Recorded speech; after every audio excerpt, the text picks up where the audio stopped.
അങ്ങനെ വർഷങ്ങൾ നീണ്ട ഇരവിര നിവാസികളുടെ കാത്തിരിപ്പിന് വിരാമമായിരിക്കുകയാണ്. ഇരവിര റെയിൽവേ ഓവർബ്രിഡ്ജിൻ്റെ ഔദ്യോഗികമായിട്ടുള്ള ഉദ്ഘാടനം 9/3/2026 ബഹുമാനപ്പെട്ട മുഖ്യമന്ത്രി നിർവഹിക്കുമെന്ന് അറിയിച്ചിരിക്കുകയാണ്. കുറച്ച് നാൾ മുമ്പ് താൽക്കാലികമായിട്ട് തുറന്നു കൊടുത്തിട്ടുണ്ടായിരുന്നു പാലം. അതുവഴി വാഹനങ്ങളൊക്കെ കടന്നു പോയിക്കൊണ്ടിരിക്കുകയായിരുന്നു. ഇപ്പോൾ സർവീസ് റോഡിൻ്റെ പണികൾക്ക് വേണ്ടി കുറച്ച് ദിവസങ്ങളായി അടച്ചിട്ടിട്ടുണ്ടായിരുന്നു.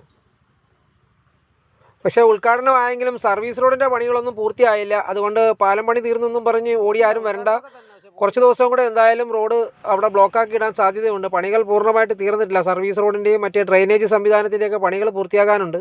എന്നാലും പ്രശ്നമില്ല, പാലത്തിൻ്റെ പണി കംപ്ലീറ്റ് പൂർത്തിയായി കിടപ്പുണ്ട്. സർവീസ് റോഡിൻ്റെ പണികൾ മാത്രമേ ഇനി ബാക്കിയുള്ളൂ. നമ്മുടെ കൊല്ലം ജില്ലയിലും അതുപോലെ കേരളത്തിലും ഉടനീളം ഇപ്പോൾ വിവിധ പദ്ധതികളുടെ ഉദ്ഘാടനങ്ങൾ നടന്നുകൊണ്ടിരിക്കുകയാണ്. നല്ല കാര്യം തന്നെയാണ്. വികസന പ്രവർത്തനങ്ങൾ ധാരാളം നടക്കുന്നുണ്ട് നമ്മുടെ നാട്ടിൽ. ജനങ്ങൾക്ക് ഉപകാരപ്രദമായിട്ടുള്ള പല പദ്ധതികളുമാണ് നടക്കുന്നത്. പക്ഷേ ഇതൊക്കെ സമയബന്ധിതമായി തീർക്കാൻ കഴിയുന്നില്ല എന്നുള്ള ഒരു വലിയ പരാതി പൊതുവേ ഉണ്ട്. കാര്യം ഈ പദ്ധതികളൊക്കെ നടത്തുമ്പോൾ ജനങ്ങൾക്ക് ഉപകാരപ്രദമാകുന്ന രീതിയിൽ അത് വളരെ പെട്ടെന്ന് തന്നെ പൂർത്തിയാക്കാനുള്ള ഒരു നടപടി ഉണ്ടാകേണ്ടത് അത്യാവശ്യമാണ്. ഇപ്പോൾ ഈ പാലം പണി തന്നെ എല്ലാം പൂർത്തിയായിട്ടുണ്ടെങ്കിലും പക്ഷേ സർവീസ് റോഡ് ഇപ്പോൾ ഉദ്ഘാടനമായിട്ട് പോലും അത് കംപ്ലീറ്റ് ആക്കാൻ കഴിയാത്തൊരു സാഹചര്യം ഉണ്ടായി. അപ്പോൾ അത് അങ്ങനെ ഡിലേ ആവുന്ന ഒരു അവസ്ഥ ഒഴിവാക്കാൻ വേണ്ടി ജനപ്രതിനിധികൾ കാര്യക്ഷമമായിട്ട് ഇടപെട്ട് ഇതിനൊരു പരിഹാരം അത്യാവശ്യമായിട്ട് കാണേണ്ടതുണ്ട്.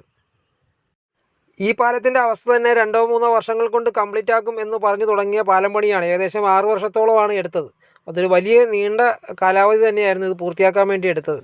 ഇനി ഇപ്പോൾ ഇരവിരത്തിൻ്റെത് കംപ്ലീറ്റ് ആയി. ഇനി മയ്യനാടും കൂട്ടിക്കടയും പോളയത്തോടും ഒക്കെ ഇതേപോലെ ROBകൾ വരാനുണ്ട്. അപ്പോൾ ഏത് ജനപ്രതിനിധി അധികാരത്തിൽ വന്നാലും അവർ ഇതിൻ്റെ അകത്ത് ഈ പദ്ധതികൾ നീണ്ടു പോകാതെ വളരെ സ്പീഡായിട്ട് ജനങ്ങൾക്ക് പരമാവധി വളരെ ക്ഷമകെട്ടാണ് ഇവിടുത്തെ ജനങ്ങൾ ഈ പദ്ധതിയുമായിട്ട് സഹകരിച്ചിരുന്നത്. കാര്യം ഒരുപാട് ബുദ്ധിമുട്ട് അവർ അനുഭവിക്കേണ്ടി വന്നു. അപ്പോൾ ഇതുപോലുള്ള പദ്ധതികൾ വരുമ്പോൾ ജനങ്ങളുടെ ബുദ്ധിമുട്ട് പരമാവധി കുറയ്ക്കാൻ വേണ്ടി വളരെ വേഗത്തിൽ ഇത് പൂർത്തിയാക്കാനുള്ള നടപടി കൈക്കൊള്ളണമെന്ന് അധികാരികളോട് വളരെ വിനയമായിട്ട് അഭ്യർത്ഥിക്കുകയാണ്. ഇപ്പം വൈകിയാണെന്നുണ്ടെങ്കിലും ഇത് പൂർത്തിയാക്കാൻ വേണ്ടി പരിശ്രമിച്ച സ്ഥലം MLAക്ക് എല്ലാവിധ ആശംസകളും നേരുകയാണ്.